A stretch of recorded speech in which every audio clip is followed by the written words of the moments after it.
Ok, donc voilà pour Tristan Thompson.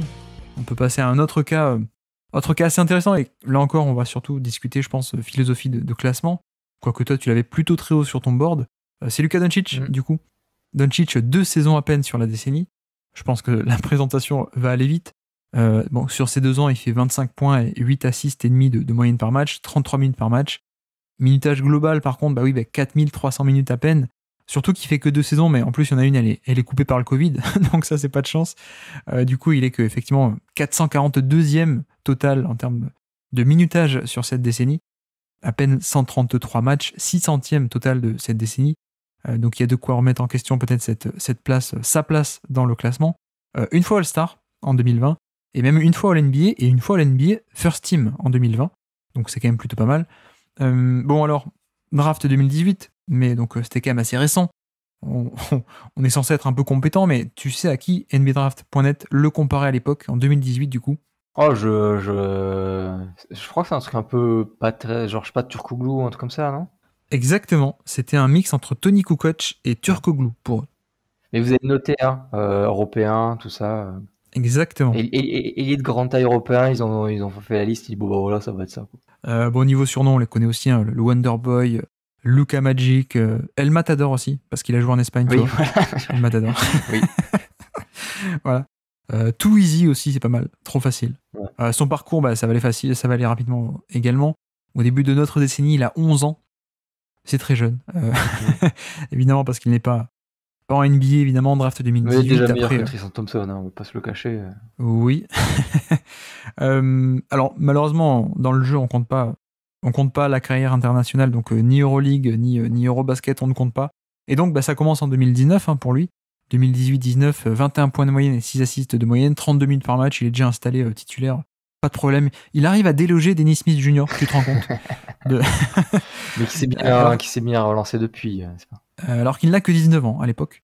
Et puis 2020, deuxième et dernière saison de la décennie, 29 points de moyenne quasiment, 9,3, 4 rebonds, 8,8 assists. Il n'a que 20 ans et c'est le joueur hélicentrique de la meilleure attaque de l'histoire de l'NBA, l'offensive rating. Voilà, c'est peut-être aussi pour ça que je l'inclus dans ce classement. Et en playoff, ils font même les playoffs cette année-là, playoffs contre les Clippers dans la bulle, avec même, puisque on va pas se priver d'un petit plaisir, un buzzer beater contre les Clippers en playoff, donc c'est quand même pas mal. Donc oui, je disais, c'est vrai que le cas de Luka Doncic va être très épineux. Moi, je l'avais mis d'instinct, et c'est vrai qu'en plus, je suis un peu biaisé, parce qu'au-delà de... je le trouve très fort objectivement, mais je l'aime bien en plus un peu subjectivement, donc tu vas un peu m'aider. Est-ce que lui aussi, il mérite d'être dans ce classement, hein, très, très simplement? Toute la question est sur est-ce que 2 ans, bon, la dernière année est une année de niveau MVP, ou presque, hein, c'est peut-être pas obligé d'être d'accord, mais globalement dans ces eaux-là. Celle d'avant n'est pas MVP, mais elle est All-Star, elle est très forte, quoi. Donc effectivement, s'il avait fait 10 ans comme ça, il serait dans le top 5, ou même 6-7 ans comme ça, il est dans le top 5 sans problème, quoi, ça on est d'accord. Je pense qu'il sera dans le top 10 de la 120. Alors, ça marche pas le jeu de mots avec la centaine, mais... Ouais. De l'histoire, est-ce qu'il sera pas dans le top 10 de l'histoire? Je m'avance là, je ne sais pas. mais donc voilà, là vraiment la discussion, ça va être vraiment à quel point on considère que ces 2 ans-là exceptionnels, comment tu le comptabilises face à 10 ans d'un autre joueur. Est-ce que tu divises par 5 ce talent-là en disant bah ouais, si ces 2 ans-là tu divises par 5, bah oui, tu te retrouves avec Alpha Camino. Pourquoi pas? Il n'y a pas de bonne réponse en vrai. Non, il n'y a pas de bonne réponse. Moi, j'ai tendance à avoir ce côté, mais ok, il arrive à la fin du voyage, mais il a mis une claque à cette décennie à la fin. Alors c'est à toute fin, c'est vraiment tout machin, mais il a mis une vraie claque. Il a vraiment retourné la ligue, quoi. Donc c'est pour ça que j'aurais tendance à dire, mais ça, tu peux pas ne pas te souvenir. Tu prends les 10 ans, tu peux pas ne pas évoquer Doncic, même s'il a fait que 2 ans. Alors que tu peux très bien ne pas évoquer même Gallinari, qui est, je sais pas, qui est 25, un truc comme ça. Gallinari, si tu le évoques pas dans la décennie, c'est pas grave. Tu vois. Alors là, on est sur l'argument qui a été le plus marquant, ce qui est pas exactement notre exercice, du coup. Je suis d'accord. Mais du coup, comment toi, tu Comment tu comptes les années qui n'existent pas en fait? Exactement. Bah, c'est toute la question. C'est toute la question. Et alors, tu m'aides pas parce que moi, je partais dans l'idée de. Il fallait que tu apportes un contrepoids. Mais dis, et puis on va voir ce que je te dis. Non, mais parce que moi, du coup, je l'ai mis dans la liste. Mais c'est vrai qu'à réflexion, peut-être qu'il mériterait. Et d'ailleurs, moi, je suis totalement ouvert à l'enlever. Hein. Il n'y a aucun problème. C'est vrai que c'est très peu en quantité. Mais finalement, la question, c'est est-ce qu'il ne mérite pas d'y être rien que sur la saison 2020, presque. J'exagère, mais. Parce que pour moi, 2019, sa première année rookie, on va dire qu'il est. Pour moi, il est déjà top 40. Pour sûr, on va dire top 40 joueurs NBA cette année-là. Pourquoi pas top 30, mais encore, je pense pas. Par contre, l'année 2020, pour moi, il est top 5 déjà. Et encore une fois, alors, le côté, il n'a que 20 ans, ça rajoute, ça rajoute au côté impressionnant, mais pas à la valeur de sa saison. C'est juste que c'est le joueur héliocentrique, encore une fois, de l'attaque qui a le meilleur offensive rating de l'histoire. Bon, alors, pourquoi est-ce que j'insiste aussi sur héliocentrique? Ça veut dire c'est le joueur qui faisait tout dans l'attaque, quoi. C'était pas juste le scoreur, c'est-à-dire que toute l'attaque tournait autour de lui, de son scoring et de son passing. Donc ça, pour moi, ça a quand même une certaine valeur, et au-delà de discuter de philosophie, de comment on construit le talent, comment est-ce qu'on pondère quantité, qualité et tout ça, il y a aussi un autre débat à avoir, c'est finalement à quel point sa saison 2020 est bonne, finalement. Et pour moi, encore une fois, il est top 5 NBA. Pour dire un peu les chiffres rapidement, on est sur du true shooting plus, donc efficacité par rapport à la moyenne, plus 4%. C'est pas mal, surtout que c'est sur du 37% d'usage, un énorme volume de responsabilité, donc c'est autant plus impressionnant. Et surtout, il n'y a pas que ça, il n'y a pas que cette efficacité-là, il y a aussi le playmaking d'élite à rajouter. Et ce qui fait que pour moi, par exemple, peut-être ça va être du blasphème pour certains, et je m'en excuse d'avance, pour moi, je pense pas que ça soit une saison qui soit moins bonne, même je suis à peu près sûr que dans mon référentiel, elle est meilleure que la saison 2011 de Derrick Rose, dont on a parlé la dernière fois. Pour rappel, Derrick Rose qui n'a pas du tout ce même impact au playmaking, qui n'était pas non plus bien meilleur défenseur, et qui en plus, l'efficacité au scoring était moins efficace sur un moins gros volume, par exemple. C'est pas forcément moins bon que Russell Westbrook, non plus. Westbrook, beaucoup de playmaking, mais Doncic aussi, finalement. Et avec une efficacité qui était moins bonne que Luka Doncic durant cette saison-là. Je me demande aussi, avec d'autres joueurs, je sais pas, mais voilà, il y a aussi cette question de à quel point est-ce que la 2020 était bonne, et pour... d'ailleurs, je te laisse répondre à cette question. Non, mais je suis tout à fait d'accord sur le fait, c'est une saison de MVP, sa saison 2020.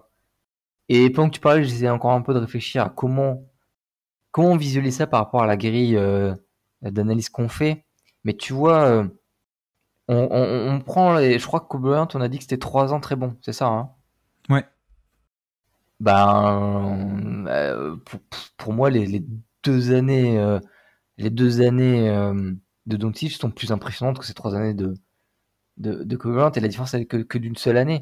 Mais après, c'est en fait, pour répondre aussi à ta question de tout à l'heure, le côté comment est-ce qu'on traite les saisons qui n'existent pas. Ouais. Et je pense que ça peut aussi influencer notre vision, dans le sens où, tu vois, j'ai fait exprès de parler de Derrick Rose, et on en parlait l'épisode précédent. Bon, Derrick Rose, en gros, il y a 2 saisons d'ultra élite. Après, il y a 1 ou 2 saisons sympas, mais vraiment pas plus, quoi. Moi, il y a une majorité de la décennie qui est dans des rôles soit mineurs, soit dans des équipes mauvaises. Enfin bref, pour moi, c'est des saisons que je ne compte pas. Et pourtant, le fait qu'elles aient quand même existé, mais même si je les compte pas, je pense que ça joue un peu dans notre esprit.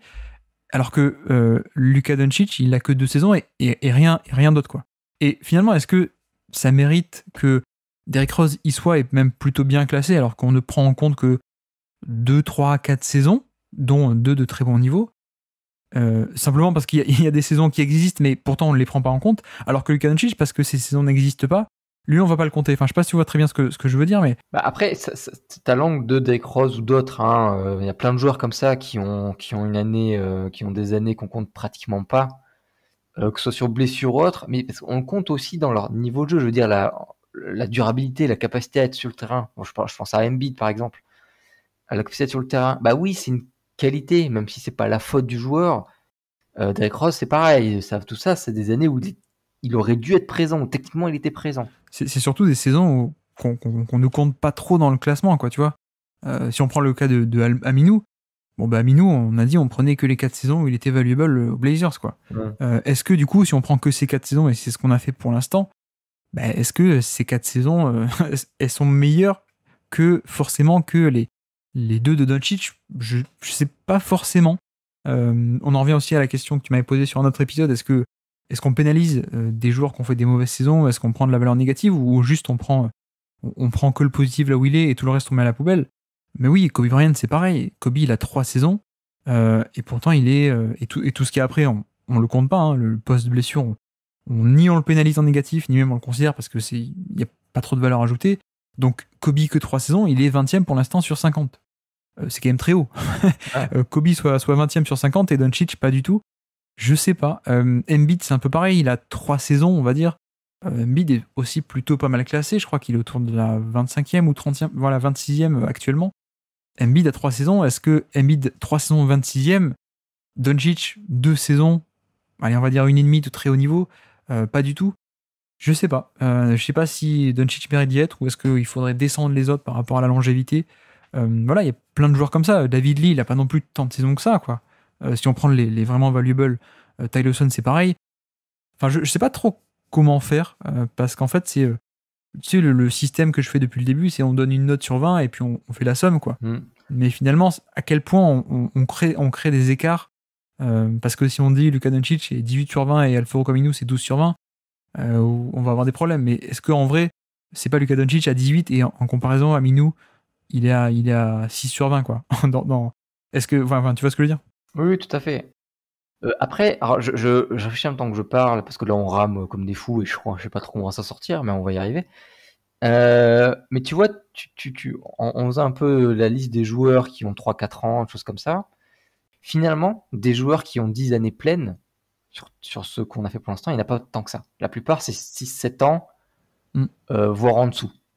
Donc en vrai, le 3 ans de Embiid, de Kobe Bryant, on est un peu sur une espèce de la moitié d'un temps normal d'un joueur sur cette décennie-là. Ah oui. La question après, c'est est-ce que de 3 à 2 ans, il y a une telle perte d'échantillons que ça devient problématique? J'aurais tendance à dire, selon ce raisonnement où c'est plutôt 7 ans, pas la moyenne, mais espèce de le standard du temps de jeu d'un joueur sur cette décennie, bah sur les 2 ans, on n'est pas si éloigné du 3 ans qui me paraît logique des Bryant, des Embiid, je crois que tu as cité David Lee, je crois, enfin un peu tous ces joueurs-là, quoi. Ouais, surtout que Kobe et Embiid sont assez haut classés, pardon, en plus. Ouais. Donc moi, j'aurais tendance à, en fait, mettre dans le classement de Doncic et le classer plutôt pas trop mal, avec une espèce de formalus. Moins que Jokic, plus bas que Jokic, plus bas que Gobert, peut-être entre Ibaka, Holiday, et je mettrais mieux que Kevin Love. Hein. Kevin Love n'a pas tant de temps que ça, super intéressant. Hein. Ouais, je crois quand même que je suis plus axé valeur cumulée que toi. J'ai l'impression où tu donnes beaucoup de valeur moi, c'est sûr, mais ça se voit au pic. Ouais. Mais si tu rassures beaucoup des joueurs qu'on évoque depuis tout à l'heure, finalement, il y en a beaucoup qui sont entre 2, 3, 4 années, avec 2 années très intéressantes et plein d'années, on s'en fout. Mais sinon, tu as beaucoup de 2, 3, 4 en vrai, ou de 3, 4, 5. Donc à ce moment-là, pourquoi écarter trop Doncic? Ouais. Mais surtout, encore une fois, il y a cette espèce un biais où j'ai un peu envie de faire gaffe parce que, encore une fois, Rose, je prends l'exemple de Rose, mais Rose, il y a 2-3 saisons très intéressantes et le reste, on a dit, on le prend pas en compte. Mais comme elles existent, on a ce sentiment de longévité, mais pourtant, dans notre calcul, on les prend pas en compte. Oui, et puis moi pour certains, je serais limite à les compter négativement. Hein. On parlait de celle de Kobe Bryant tout à... Oui, c'est ça. Bah, c'est pareil avec Harrison Barnes. On a dit, on prenait les 3 saisons valuable en tant que role-player dans des bonnes équipes. Tout le passage à Dallas et à Sacramento, on s'en fout un peu, quoi. Et donc, on ne le compte pas. Mais pourtant, on a quand même en tête ce truc de, bah oui, mais il mérite d'être là parce que longévité et tout ça. Mais pourtant, quand on a fait les classements, on a dit, bah non, on le compte pas parce qu'il n'y a pas de valeur ajoutée, donc on le met un peu de côté. Et donc, le truc que, du coup, j'ai un peu envie de faire attention, c'est, pour un peu argumenter pour Luka Doncic, c'est ce côté où, bah, on les prend pas en compte parce qu'elles existent pas, mais peut-être le fait qu'elles existent pas, ça va pénaliser. Là où, bah, pourtant, pour Rose ou Barnes ou pour Kobe, ces saisons-là, on les prend pas en compte non plus, mais comme elles existent, on a ce truc quand même, quoi. Donc je sais pas, c'est un peu compliqué. Après, je reste quand même sur mon truc depuis le début. Je suis un peu obligé de rester sur le même de valeur valeur cumulée, donc de mettre des notes et de faire la somme. Du coup, je pense que je vais être beaucoup plus bas que toi, parce que toi, tu l'imaginais, tu m'as dit autour de... Après Ibaka ou après Holiday, Ouais, c'est quand même très très haut, c'est quoi. quand même C'est très quand très même haut. très très haut. Parce que tu vois, tu prends Joachim Noah, il fait quand même, je sais pas moi, mais s'il fait 5 saisons à 13 ou 14 sur 20, c'est quand même plus que pour moi la saison de Doncic qui est à 18-19 et ensuite la saison, pour la 2020 et puis la 2019, on va Alors, dire. on peut prendre un autre. Ouais, mais j'ai dit prendre un autre père qui est Joel Embiid. Mais à ce moment-là, je sais pas pourquoi Kobe est si haut. C'est vrai que du coup, Kobe est un peu haut, hein, Ah, ouais. mais du coup, il faudrait peut-être descendre Kobe avec Embiid, hein, du coup, en fait. On pourrait peut-être se faire un truc comme ça et Doncic quand même plus bas. Parce qu'après, tu vois, moi j'imaginais par exemple autour d'Harrison Barnes, mais encore une fois, Barnes on prend que 3 saisons, Doncic il en a 2. C'est vrai que je préfère les 2 de Doncic aux 3 de Barnes, quoi, qui était la 5e roue du carrosse de Golden State, quoi. Mais peut-être j'exagère, je ne sais pas. Après, de 2 à 3, il n'y a pas grand-chose. Hein. Je veux dire, une année de différence, c'est pas énorme. Donc, Oui, oui, c'est ça. Mais ce que je te disais, Doncic, pour moi, je lui mets 18 sur 20 à la 2020, je lui mets 14 sur 20 ou 13 sur 20 à celle à la 2019, ce qui fait un peu moins de 40, quoi. Non, un peu plus de 30, on va dire, 30 points. Bon, voilà, tu vois, quelqu'un comme, je sais pas moi, Roy Hibbert, il fait 3 saisons à 11 sur 20, mais il les a, quoi. Donc, j'avais un peu envie de rester sur ce système que je fais ouais, depuis le vas-y. début, parce que ça me donne au moins un cadre. Euh, Allez, on va le mettre au-dessus d'Harrison Barnes, si ça te... Ouais, vas-y, vas-y. Je sais pas, peut-être même plus bas, peut-être même pas du tout, j'ai aucune idée. Je pense que si on me dit on l'enlève du classement, je dis bah ouais, ça me dérange pas, mais c'est-à-dire que le pic est tellement énorme qu'au final, comme tu dis, il y a beaucoup de gens dans ce classement qui n'ont pas non plus 10 saisons. Ah, mais c'est ça, tu vois, on parlait de. Tu vois, si tu mets une note à Kobe Bryant sur ces 3 années, qui sont très bien, hein, je crois que je donne je sais pas, 15, je dis un peu n'importe quoi, j'ai plus trop ce qu'on a dit en tête, mais si je mets 15 et je me trouve un peu généreux, mais faisons ça. T'es à 3 fois 15, 45, et là tu disais quoi? Tu disais 18. Ouais, ouais, 13 et 18, allez. Donc tu vois, on est un peu dans le même zoo, quoi. Est-ce qu'on descend Kobe Bryant maintenant ou pas? Écoute, Mais tu vois, parce que le côté 3 saisons, j'ai envie de me dire, mettons-le à côté d'Embiid, non? je pense que par rapport à ce qu'on vient de dire, Ça serait cohérent. c'est ce qu'il faudrait faire, effectivement. Je sais pas qui sont les idiots qui avaient classé Kobe Bryant à l'époque. Mais moi, tu sais, c'est ce genre de personne qui connaît pas bien le basket et qui sont mauvais au quiz en général, tu vois. Je précise pour ceux qui n'ont pas la référence, c'était déjà nous deux, et donc on a fait n'importe quoi la fois d'avant, et on refera n'importe quoi la fois d'après, je pense aussi. Écoute, partons là-dessus. Partons là-dessus. Donc, petit quiz pour finir. C'est un qui joue ce match. Donc, est-ce que tu es capable de me citer des joueurs qui jouent ce match? Nous sommes le 23 décembre 2018, c'est presque Noël, et comme cadeau de Noël, Luka Doncic nous a fait un buzzer beater contre Portland. Tu ne t'en souviens absolument pas, évidemment. Non. C'est un buzzer beater avec même pas une seconde où il est dans le corner en train de tomber et il attrape la balle et il tire de suite.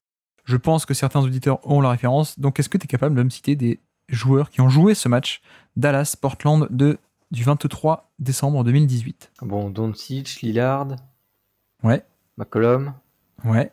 Aminou, Aminou, effectivement. Nurkic, Nurkic, oui, effectivement. Puisqu'il y a Aminou, il y a aussi Harkless. Harkless, évidemment. Et j'ai fait tout le monde à côté de Portland, non? C'est un qui joue ce match, donc il y a même le banc. Ah, ça c'est pas cool, ça. Ah oui, mais c'est trop facile sinon. Écoute, je reste encore un peu tout de Cleveland, mais là j'avoue que Simmons, il est déjà là, le jeune Simmons. Non, il se fait drafter en 2019. Zach Non, Collins. alors par contre, il y a un joueur... Oui, Zach Collins, effectivement, il est là. On a aussi un intérieur shooter, drafté 2012 d'ailleurs, qui est resté très longtemps à Portland. Intérieur shooter à 3 points. Bah, c'est pas comment il s'appelle, mais je crois pas, je crois que c'est plus vieux, mais un blanc avec des cheveux longs, Babbitt? Non, mais effectivement sorti de Illinois. Non, je vois pas que c'est. Alors, mais laisse-moi retourner sur Dallas. Je retourne sur Dallas. J'ai pas fait encore. Dennis Smith? Non, il ne joue pas ce match. Powell. Dwight Powell, effectivement. Est-ce qu'il n'y avait pas l'autre intérieur Salah Mejiri, je crois que c'est ça son nom. Il est sur la feuille de match, mais il ne joue pas ce match. Il ne joue pas. Désolé. Tim Hardaway Jr. Non, il ne joue pas ce match. Je crois qu'il est à New York en plus. C'était ce que j'essayais de savoir avec cette proposition. On est avant le trade de Porzingis. Ah bah oui, puisqu'il y a Dennis Smith. Barea. Barea est là, effectivement. Dorian Finney-Smith. Exactement. Kleber. Kleber est là, oui. Nowitzki. Non. Par contre, on a un autre meneur qui a fait pas mal de temps à Dallas, mais qui était aussi passé par Atlanta, qui était passé par les Nets, All-Star aux Nets à New Jersey. Devin Harris. Exactement, Devin Harris. Et puis ensuite, on a le pivot qui avait signé à Dallas la deuxième fois, mais la première fois aussi. Mais ensuite... Tyson Chandler. Non. La première fois, on l'avait retenu dans une chambre d'hôtel, du coup, il n'avait pas signé. Ah, d'Andre Jordan. D'Andre Jordan, effectivement. On a quelqu'un qu'on a cité un peu dans la discussion, là. D'ailleurs, qui est juste au-dessus de Barnes dans le classement. Chez... Barnes, oui, c'est Harrison Barnes. Pardon. Harrison Barnes, effectivement. Sans aide. Hein. Sans aide. On a un arrière 3&D qui est dans le classement aussi, qui est plutôt pas mal classé chez nous. Wesley Matthews. Wesley Matthews est encore là. Et puis on a aussi un meneur qui a explosé plus tard, mais qui était déjà à l'époque, qui était rookie. Ah si, Jalen Brunson. Effectivement, Jalen Brunson. Il n'y a pas de Delon Wright d'ailleurs? Non, Delon Wright est encore à Toronto, il me semble. Et puis du côté alors je t'ai tout le monde hein, du côté de Dallas. Ouais. Et à Portland, il te manque alors Clyde Drexler. Non. Non, mais par contre quelqu'un qu'on a déjà parlé, dont on a déjà parlé. Goden, bien sûr. Non, un homme à tout faire, ancien 2e pick de draft. Ah, Evan Turner. Evan Turner, effectivement. Le joueur l'intérieur shooter dont je te parlais, sorti de Illinois, c'était le frère de Kawhi. Ah, Meyers Leonard, oui. Meyers Leonard, effectivement. Ah, mais c'est du shooter, je sais pas si bon. Ah bah il sait faire que ça. Donc... oui, mais mal. Ah non, il y a des bons pourcentages. Oui, c'est vrai.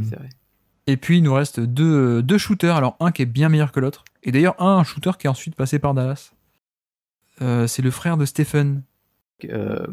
Curry, j'ai plus son prénom. Seth Curry. Mais pour le coup, c'est vraiment son frère. Parce que parfois je fais la blague, c'est son frère pour un homonyme, mais là c'est vraiment son frère. Et puis un autre indice, sauce mexicaine. Castillo quoi, mais oui. Stauskas. Nick Stauskas, effectivement. Ah, j'avais oublié qu'il était là. Il était là.